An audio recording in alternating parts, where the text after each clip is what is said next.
बिस्मिल्लाहिर्रहमानिर्रहीम। अस्सलाम वालेकुम नादरीन, आप यूट्यूब चैनल देख रहे हैं। मैं इमरान खान हूँ। नादरीन, पाकिस्तान के रियासती इदारों के लिए काम करने वाले जो सहाफ़ी हैं, जो लोग हैं, और जो पाकिस्तान के मीडिया के ऊपर जो चीज़ें चल रही हैं, जिस तरीके से पाकिस्तान का मीडिया इसको रिपोर्ट कर रहा है तो बहुत अफसोसनाक। लेकिन कश्मीरियों का जो नया नाम रखा गया है वो है शरपसंद। यानी जहाँ पे भी कश्मीरी कोई एहतजाज करते हैं, अपने हक़ के लिए बाहर निकलते हैं, पुरअमन रह के कोई आवाज़ उठाते हैं, वो कहा जाता है जी ये शरपसंद है और उन्हें शरपसंद करार दिया जाता है। ये नया नाम कश्मीरियों का रख दिया गया। इसी तरह ना पाकिस्तानियों के नाम बिगाड़े जाते हैं। इसी तरह से नाम बिगाड़ने के बाद उन्हें पहले बुरा कहा जाता है, फिर बुरा दिखाया जाता है, फिर प्रोपेगेंडा किया जाता है और फिर उनको मारा जाता है। यही काम बंगालियों के साथ किया गया, मुहाजिरों के साथ किया गया, बलोचों के साथ किया गया, पश्तूनों के साथ किया गया, कबाइलियों के साथ किया गया। आज कश्मीरियों के साथ किया जा रहा है। बचेगा कोई नहीं। बारी बारी सबकी बारी। पंजाब में बेशुमार लोगों के घरों के ऊपर धावा बोला जा चुका है पाकिस्तान की एजेंसियों और पुलिस की जानिब से। सीटीडी रोज़ाना की बुनियाद पे बंदे मार रही है मावराए कानून, और बेशुमार लोगों के साथ जुल्म और ज़्यादती हो रही है। हम ये होती हुई देख रहे हैं। आइंदा ये सिलसिला और बढ़ेगा, क्योंकि बारी बारी सबकी बारी। अगर पंजाब के लोगों को ये लगता है कि उनकी बारी नहीं आएगी तो मेरी बात लिख कर रख लें कि बारी बारी सबकी बारी, आपकी बारी ज़रूर आएगी। मेरी कोई और बात पूरी हो या ना हो, ये बात तो मुझे पूरा यकीन है कि बारी बारी सबकी बारी। जब तक पाकिस्तान में एस्टेब्लिशमेंट की बारी नहीं ना आएगी, जब तक इनका एहतसाब नहीं होगा और इनको जकड़बंदू नहीं डाला जाएगा, जब तक के जर्नैलों की कब्रों का एहतसाब नहीं होगा, जब तक कि इनको सियासत से उखेड़ के बाहर नहीं फेंका जाएगा, इनके कारोबार बंद नहीं करवाए जाएंगे, याद रखिएगा, तब तक बारी बारी सबकी बारी। जब तक मिलिट्री एस्टेब्लिशमेंट की बारी नहीं आएगी, तब तक बारी बारी सबकी बारी। पुरअमन रहकर कश्मीरी जो जिदोजहद कर रहे हैं, उससे एस्टेब्लिशमेंट को नुकसान हो रहा है। देखिए, रोज़ाना की बुनियाद पे क्रैकडाउन के नाम पर गोलियां बरसाई जा रही हैं। कभी एक आदमी शहीद हो जाता है, कभी दो, कभी तीन, और ये सिलसिला चलता चला जा रहा है। बहुत सारे लोग जो हैं वो बुलेट इंजरीज के साथ अस्पतालों में पड़े हैं। कई लोग जो हैं वो अस्पतालों से डिस्चार्ज हो गए। जख्मियों के ऊपर अस्पतालों में आकर लाठी चार्ज किया गया। ये सारी चीज़ें जब हम देखते हैं ना, जिस तरीके से मार कुटाई हो रही है, जो मनाजिर मैंने देखे हैं, तो इससे एक बात समझ आती है, और वो सादी बात यह है कि उकसाने की कोशिश की जा रही है। कश्मीरी अवाम को गुस्सा दिलाया जा रहा है। कश्मीरी अवाम को इश्तियाल दिलाने की कोशिश की जा रही है कि कुछ भी करके कश्मीरी अवाम कुछ ऐसा कर दें, कुछ ऐसा बड़ा कर दें, जिसके नतीजे में, या कोई फॉल्स फ्लैग ऑपरेशन का जवाब पैदा हो जाए, जिसके नतीजे में पूरे कश्मीर के अंदर फिर मनचाही कार्रवाइयां की जाएं। लेकिन कश्मीरी पुरअमन रहकर अभी तक ऐसा कोई मौका नहीं दे रहे। लेकिन ऐसा कोई भी इंसिडेंट हो गया, खुदा ना खास्ता, चाहे वो रियल हो, चाहे वो फॉल्स फ्लैग हो, फिर आप देखेंगे हमारे मीडिया के वो दोस्त जो आजकल शरपसंद का लफ्ज़ बड़े शौक से इस्तेमाल कर रहे हैं, वो बाद में ज़मीन आसमान के कलाबे मिलाएंगे, उनके मुंह से झाग निकल रही होगी और वो बगावत के और गद्दारियों के वो फतवे बांट रहे होंगे। ये कश्मीरी मुहिब्बे वतन लोग हैं, पाकिस्तान से प्यार करने वाले लोग हैं, अपनी सरजमीन से प्यार करने वाले लोग हैं। उनके तमाम मुतालबात ही जायज़ हैं। फजलुर रहमान जैसे आदमी ने कहा असेंबली में खड़े होकर कि बताएं उनका कौन सा ऐसा मुतालबा है जो जायज़ नहीं है। मुतालबात तो उनके सारे जायज़ हैं, तो उनके मुतालबात मानने की बजाय उनको मार रहे हैं। और चंद तनख्वाहदार मुलाजमीन हैं जो अपनी ज़िद और हटदर्मी की वजह से या उसके चक्कर में पाकिस्तानियों और कश्मीरियों की कई दहाइयों की जो मेहनत है वो उस पर पानी फेर रहे हैं। कई दहाइयों तक हमने सब्र किया, तहम्मुल किया, मिलकर रहे, प्यार बांटा, मोहब्बत बांटी, एक तरह से हम सारे पल कर बड़े हुए, हमें फ़र्क ही नहीं था एक दूसरे से, लेकिन वो सारी मोहब्बत जो है ना वो मट्टी में मिला दी। चंद तनख्वाहदार लोग हैं, वो बंद कमरे में बैठ के फैसला करते हैं। उनकी ज़िद है, उनकी हटदर्मी है कि वो चीज़ें अपनी मर्ज़ी से करेंगे, और उनकी उस हटदर्मी ने हमारी कई दहाइयों की पाकिस्तानियों की मेहनत को ज़ाया किया है, और लगातार यही करते चले जा रहे हैं। मैं कश्मीर से आपको बहुत इंपॉर्टेंट चीज़ें रिपोर्ट करूँगा। देखें, जो सहाफ़ी हैं उनको भी धमकाया जा रहा है, जो वहाँ पे ह्यूमन राइट के एक्टिविस्ट हैं उनको धमकाया जा रहा है, जिस आदमी की आवाज़ थोड़ी बहुत सुनी जाती है उसको धमकाया जा रहा है। हर किसी के ऊपर गद्दारी का लेबल लगाया जा रहा है। आप ये करते करते पूरी कौम को ही गद्दार बना देंगे, जैसे आपने बलोचों को बना दिया गद्दार।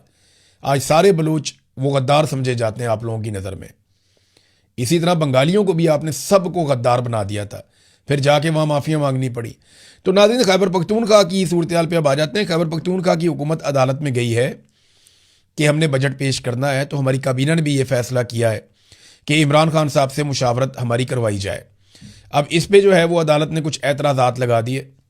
अब एतराज़ात 3 दूर हो गए हैं, एक आधा एतराज़ रह गया है। 18 तारीख को दोबारा समाअत होगी, तो क्या ये बजट ऐसे ही लटकता जाएगा? मुजम्मल असलम ये कह रहे हैं कि तरक्याती बजट के हवाले से फैसला तब तक नहीं होगा जब तक कि इमरान खान साहब से मुलाकात नहीं होगी। देखिए, खैबर पख्तूनख्वा का जो तरक्याती बजट है ना, इसमें कटौती आज नहीं हो रही। 2024 में जब ये हुकूमत बनी, देखें 2022 में ये लोग आए थे, 2023 में इन्होंने पाकिस्तान की मईशत का जनाजा निकाल दिया था। 2024 में इमरान खान साहब को जेल में 2023 के एंड में डालने के बाद अगस्त में इन्होंने जेल में डाल दिया था, और 2024 में इन्होंने हुकूमत बना ली अपनी जाली। उस वक़्त से लेकर अब तक ये लगातार तरक्याती मनसूबे बंद करवाते आए। सबसे ज़्यादा मनसूबे मैंने आपको बताया था उस दौर में, एक वीलॉग करके 2024 में हुकूमत बनने के बाद जब पहला बजट आया था, कि खैबर पख्तूनख्वा के सबसे ज़्यादा तरक्याती मनसूबे बंद कर दिए गए। बहुत सारे डैम्स, बहुत सारी सड़कें, बहुत सारी यूनिवर्सिटीज़, बहुत सारे अस्पताल, सेहत के मनसूबे, तालीम के मनसूबे, इंफ्रास्ट्रक्चर के मनसूबे, मवासलात के मनसूबे और बेशुमार ऐसे मनसूबे जो खैबर पख्तूनख्वा को बहुत आगे ले जा सकते थे, वो मनसूबे बंद कर दिए गए। ये 2024 में हुआ। फिर 2025 में बाकी मनसूबे बंद कर दिए गए, और अब 2026 के बजट में जो तरक्याती मनसूबे इक्का दुक्का बचे थे, वो सारे ना सिर्फ बंद किए जा रहे हैं, बल्कि पाबंद किया जा रहा है कि आइंदा कोई तरक्याती मनसूबे ना बने। यानी है ना अजीबोगरीब बात, दावे करते हैं कि हम तरक्की कर रहे हैं, दावे करते हैं कि हम पाकिस्तान को आगे लेकर जा रहे हैं, लेकिन इनके अपने आदादोशुमार इनके अपने दावों की नफी करते हैं। शहबाज शरीफ की या फील्ड मार्शल आसिम मुनीर की आप तकरीर सुने या उनकी बात सुने तो आपको ऐसा लगेगा जैसे पाकिस्तान बहुत झंडे गाड़ रहा है, बहुत तरक्की कर रहा है और बहुत आगे जा रहा है, जबकि तरक्याती बजट ही खत्म कर दिया गया, तो तरक्की पाकिस्तान कैसे करेगा? हुकूमती आदादोशुमार और हुकूमती दावे जो हैं वो एक दूसरे से मैच नहीं करते। आदादोशुमार ये बताते हैं कि कर्जे हमने तारीखी नौयत के लिए हैं, लेवी हमने तारीखी नौयत की लगा दी है, गुर्बत आज पाकिस्तान में तारीखी नौयत की बढ़ चुकी है, बेरोज़गारी तारीखी नौयत की बढ़ चुकी है, महंगाई में तारीखी इजाफा हुआ है। ये आदादोशुमार सरकारी हैं जो बताते हैं। सरमायाकारी पाकिस्तान की तारीख में कम तरीन सतह के ऊपर जा रही है। तरक्याती बजट में तारीखी कटौती कर दी गई है। तजारती खसारा हमारा तारीखी नौयत का हो रहा है। पाकिस्तान में तारीखी नौयत का ब्रेन ड्रेन हो रहा है। बहुत बड़े पैमाने पर लोग पाकिस्तान को छोड़ छोड़ कर बाहर जा रहे हैं, और मनी लॉन्ड्रिंग भी तारीखी नौयत की हुई है। वज़ीर दाखिला के बकौल $100 अरब अभी हाल ही में पाकिस्तान से निकलकर बाहर चला गया। $1 अरब के लिए हम तरसते हैं, तड़पते हैं, लोगों से मांगते हैं, भीख मांगते हैं, लेकिन $100 अरब उसी मुल्क में से निकलकर वजीर दाखिला के बकौल पाकिस्तान से बाहर चला गया। फिर उसने कहा था कुछ लोगों को उल्टा लटकाएंगे तो पैसे वापस आ जाएंगे। उसके बाद पीपल्स पार्टी ने कॉपरेशन शुरू कर दी। फिर आपके सामने ये सारा कुछ जो हुआ, उन्हें गिलगित बल्तिस्तान में हुकूमत भी बनाकर दे दी गई है। ये खबरें नादरीन मीडिया में चली कि बैरिस्टर गौहर और सुहेल अफरीदी के हवाले से कि उनकी इमरान खान साहब से किसी की मुलाकात हुई, किसकी नहीं हुई। कोई कह रहा है सुहेल अफरीदी की हुई है, कोई कह रहा है बैरिस्टर गौहर की। वो लोग तरदीद कर रहे हैं जी हमारी मुलाकात नहीं हुई। देखिए, मैं आज भी इमरान खान साहब की रिहाई के हवाले से चंद बातों पे कायम हूं। ये मैंने आपको बहुत पहले बताया था और अब यही होगा। जब तक 26वीं आईनी तरमीम नहीं हुई थी, तब तक मैं ये कह रहा था कि इमरान खान साहब के केसेस अदालतों में टिक नहीं सकेंगे, लिहाजा अदालतों के जरिए इमरान खान साहब बाहर आ जाएंगे जैसे ही उनके केसेस लगेंगे। लेकिन 26वीं आईनी तरमीम होने के बाद मैंने आपको ये कह दिया था कि अब इमरान खान अदालत के जरिए कभी बाहर नहीं आएगा, और 27वीं आईनी तरमीम के बाद तो मुकम्मल तौर पे इमरान खान साहब की रिहाई के तमाम रास्ते बंद कर दिए गए। अब रिहाई का जो तरीकाकार है ना, एक तो माशी दबाव इनके ऊपर रहेगा। मईशत की जो तबाही हो चुकी है वो दबाव पाकिस्तान की मिलिट्री एस्टेब्लिशमेंट के ऊपर रहेगा। हुकूमत ने फैसला नहीं करना, मिलिट्री एस्टेब्लिशमेंट ने फैसला करना है इमरान खान के बाहर आने का। तो आसिम मुनीर साहब तो इमरान खान को बाहर आने नहीं देंगे, उनका बस चले तो वो कभी भी बाहर ना आने दें। तो माशी दबाव तो है ही। अब अगर अवामी दबाव बढ़ जाता तो शायद इमरान खान साहब की रिहाई हो जाती। अवामी दबाव बनाने में नाकाम रहे अली अमीन गंडापुर भी और सुहेल अफरीदी भी। ये दोनों सूबाई हुकूमतें हैं। एक्चुअली तो ये काम जुनैद अकबर का भी है, ये काम सलमान अकरम राजा का भी है, ये काम बैरिस्टर गौहर का और बाकी लोगों का भी है। आलिया हमजा साहिबा पहले कोशिश करती रही, फिर वो भी गिरफ्तार हो गई। तो ये जब तक अवामी मुज़ामत नहीं होगी, बड़े पैमाने पर लोग नहीं निकलेंगे और हुकूमत को गले से नहीं पकड़ेंगे या एस्टेब्लिशमेंट को नाकों चने नहीं चबवाएंगे, तब तक तो इमरान खान बाहर आने से रहे। और माशी तबाही जो है वो एक प्रेशर डालने का एक जरिया बनेगी। अच्छा, दूसरा जो इसमें रास्ता है वो ये है कि बैरूनी दबाव बढ़ जाए और एस्टेब्लिशमेंट के साथ कोई डील हो जाए। तो इमरान खान साहब बाहर आ सकते हैं। अब ये डील में ना देखना ये होगा कि कितनी मुज़ाहमत करती है पाकिस्तान तहरीक इंसाफ। अगर तहरीक इंसाफ ने ज़्यादा मुज़ाहमत की तो एस्टेब्लिशमेंट के साथ डील में वो पाकिस्तान के लिए या अपने लिए कुछ ज़्यादा हासिल कर लेंगे। लेकिन अगर पाकिस्तान तहरीक इंसाफ मुज़ाहमत ना कर पाई तो वो अपने लिए और पाकिस्तान के लिए एस्टेब्लिशमेंट से कुछ ज़्यादा हासिल नहीं कर पाएंगे। सिर्फ इमरान खान साहब की रिहाई वो भी एस्टेब्लिशमेंट की शराइत के ऊपर होगी, इन केस के पाकिस्तान तहरीक इंसाफ मुज़ाहमत नहीं कर पाती। और बज़ाहिर अभी जो दिखाई दे रहा है मुज़ाहमत पाकिस्तान तहरीक इंसाफ की पॉलिसी में शायद नहीं है। देखें ना, बहुत सारे उसूली मौक़िफ़ थे इमरान खान साहब के, वो कहाँ गए कि सिविलियंस के ऊपर कोई अटैक नहीं होंगे, मिलिट्री ऑपरेशन नहीं होगा। कुरम के अंदर जो है वो एक मरतबा फिर ड्रोन हमला हुआ मुबैना तौर पे, उसमें 4 लोग जाँ बहक हो गए, माँ बेटा 2 बच्चियाँ, लेकिन कोई मुकदमा दर्ज नहीं हुआ, कोई रोला नहीं पड़ा। बाद में पता चला कि जनाब ये कोई गोला आकर गिरा है, तो वो खबर जो है वो ड्रोन को बाद में गोले से कन्वर्ट कर दिया जाता है। पहले रिपोर्टर्स और मकामी लोग बताते हैं कि ड्रोन आया था, ये ड्रोन हमला था, लेकिन बाद में फिर ये दावा किया जाता नहीं नहीं ड्रोन नहीं था, ये कोई गोला आकर गिरा है। लेकिन जो भी आकर गिरा है, पाकिस्तान की सिक्योरिटी फोर्सेज इसके लिए रिस्पॉन्सिबल है। बहुत सारे लोग पाकिस्तान में खैबर पख्तूनख्वा में ख़ास तौर पर बेघर हुए हैं, और इन लोगों का कौन है पुरसाने हाल, कौन इनका ख्याल रखेगा। तो खैबर पख्तूनख्वा की हुकूमत के ऊपर एक दबाव तो ये है कि वो जो पॉलिसीज़ थी उनके ऊपर बिल्कुल भी वो काम नहीं कर रहे जो इमरान खान साहब ने कही हुई थी, और दूसरा वो बजट के मामलात में शदीद दबाव का शिकार है जो उनकी पार्टी के अंदर से आ रहा है कि आप अगर सरप्लस बजट देंगे या आप वफाकी हुकूमत को सहूलतकारी करेंगे। उनकी गलत माशी देखें ना, जो मईशत के ऊपर पॉलिसियाँ बनाई वो वफाकी हुकूमत ने बनाई, SIFC आर्मी चीफ ने बनाया, पॉलिसियाँ आर्मी चीफ ने बनाई। अब इन गलत पॉलिसियों की वजह से वज़ीर ख़जाना आर्मी चीफ का है, वज़ीर दाखिला भी आर्मी चीफ का है। अब इन गलत पॉलिसियों की वजह से अगर पाकिस्तान की मईशत गिर रही है तो खैबर पख्तूनख्वा की हुकूमत की जिम्मेदारी तो नहीं है उस मईशत को उठाना। देखें, बुरा काम कर रही है वफाकी हुकूमत, सजा भुगतेंगे खैबर पख्तूनख्वा के लोग, तो ये तो गलत बात है। तो लोगों का बजट इनके हवाले कर देना ये एक ज्यादती है। और उसके अंदर वो डील भी क्या मांग रहे हैं कि इमरान खान साहब से हमारी मुलाकात हो जाए। यानी मामला यहां तक पहुंच गया कि जिस इमरान खान को ये आज़ाद करवाना चाहते थे, अब ये चाहते हैं कि इमरान खान से सिर्फ हमारी मुलाकात हो जाए। और वो तरलो मिनटों वाला मामला ही चल रहा है, कहते हैं जी हमारे साथ धोखा हो गया, कभी कहते हैं जी हमारे साथ ये हो गया। तो कश्मीर के मामले में नाज़रीन एक बात मैं आपको और बताना चाहता हूं कि अभी कुछ अर्सा पहले, 1 साल पहले, जब इंडिया पाकिस्तान की झड़पें हुई थी तो उसमें मई 2025 में, तो तब मुझे अच्छी तरह याद है कि जो जॉइंट अवामी एक्शन कमेटी के लोग थे ये सारे के सारे पाकिस्तानी फोर्सेस के साथ खड़े हुए थे इंडियन फोर्सेस के मुकाबले में। आज इन लोगों पे इल्ज़ाम लगाया जा रहा है कि ये इंडियन फोर्सेस के बंदे हैं, ये रॉ के एजेंट हैं और ये पाकिस्तान के गद्दार हैं और ये शरपसंद हैं, आज इन्हें ये कहा जा रहा है। लेकिन कल यही सारे लोग बॉर्डरों पे गए थे और जाकर पाकिस्तानी फ़ौज की हौसला अफजाई की थी। तब शहबाज शरीफ बॉर्डर पे नहीं गया था, फैसल राठौर बॉर्डर पे नहीं गया था, बिलावल बॉर्डर पे नहीं गया था, बाकी लोग बॉर्डर पे नहीं गए थे, लेकिन जॉइंट अवामी एक्शन कमेटी के लोग बॉर्डर पे गए थे। सरहदों पे जाकर लाइन ऑफ कंट्रोल पे इन्होंने फौजियों की हौसला अफजाई की थी। तो ये लोग तो पाकिस्तानी फौज का साथ दे रहे थे जब इंडियन फौज के साथ लड़ाई हुई, और उस वक्त कोई और सियासतदान आपको बॉर्डर पे नजर नहीं आ रहा था।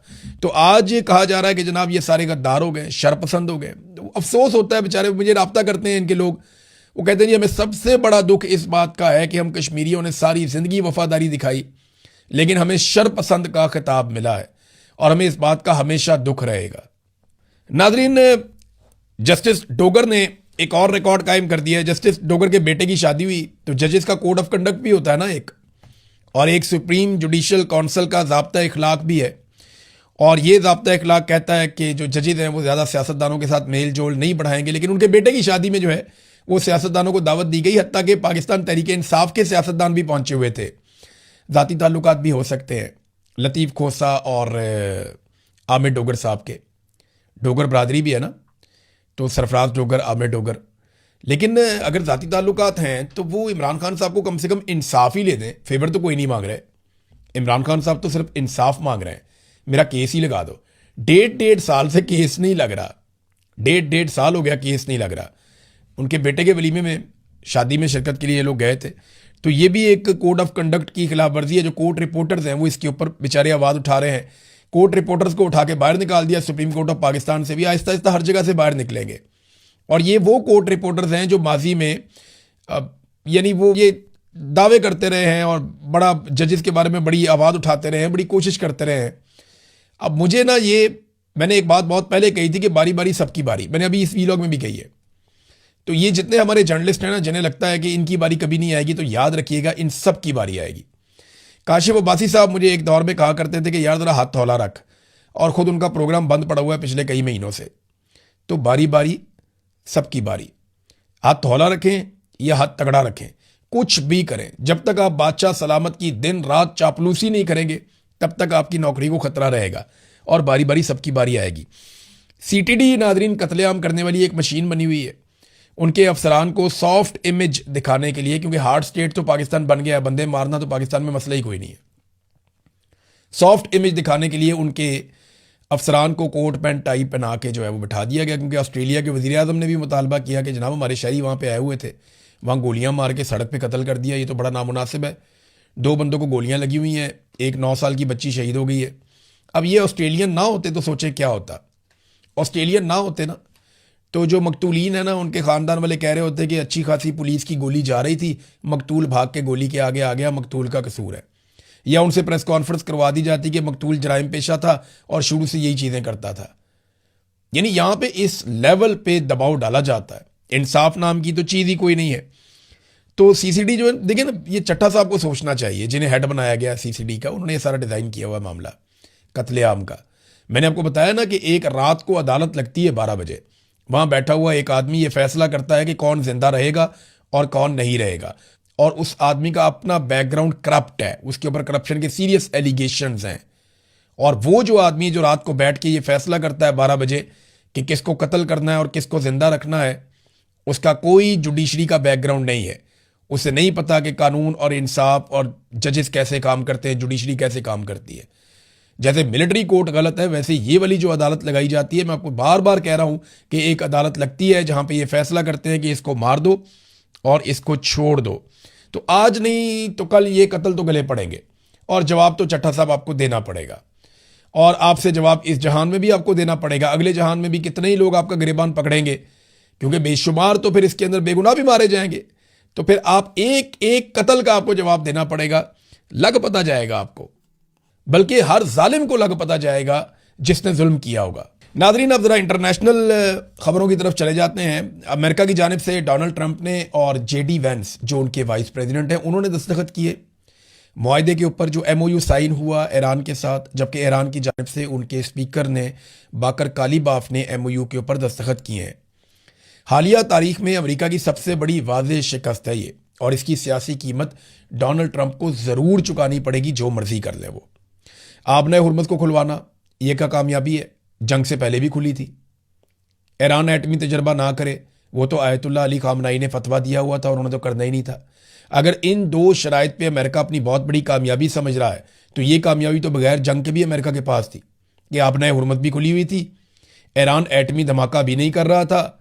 ये 2 कामयाबियाँ इस जंग से पहले, यानी 28 फरवरी को अमेरिका ने अटैक किया ईरान के ऊपर, उससे पहले आबने हुर्मुज़ खुली हुई थी, और ईरानी सुप्रीम लीडर का फतवा मौजूद था कि हम कभी भी एटमी धमाका नहीं करेंगे।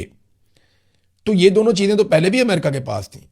तो अब उन्होंने क्या हासिल किया, यानी इसे कामयाबी समझना अमेरिकन नहीं समझेंगे, अमेरिकन बेवकूफ़ नहीं है, अमेरिकन इसकी मुखालफत करेंगे।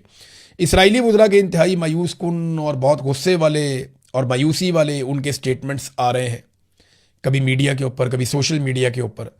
तो इसराइल इसको एक नाकामी समझ रहा है, इस मुआहदे को। उनके अहदाफ हासिल नहीं हुए, बल्कि उल्टा इसके अंदर जो है वो ईरान का फ़ायदा हो गया। देखें, बजाय इसके कि ये ईरान से ये करवाते कि वो हमास की, हिजबुल्लाह की और हौसियों की सपोर्ट ना करे, उल्टा ये हुआ कि इसराइल को बाउंड किया गया कि वो इन लोगों के ऊपर या तंजीमों के ऊपर अटैक ना करे। तो जहाँ पे आप डट जाते हैं ना, खड़े हो जाते हैं, आप लड़ाई लड़ते हैं, आप मुकाबला करते हैं, वहाँ पे फिर चीज़ें आपके हक में बदलती हैं। तो ईरान ना अल्टीमेटली इस लड़ाई का फातह बना है। अब अरब ममालिक के ऊपर ये एक बड़ी जिम्मेदारी आ जाती है, क्योंकि उनका एक बड़ा इम्तिहान होगा कि वो बैलेंस कैसे क्रिएट करते हैं इस रीजन में। इस पर बात करेंगे किसी दिन। अब तक के लिए इतने, अपना ख्याल रखिएगा, अपने इस चैनल का भी। अल्लाह हाफ़िज़।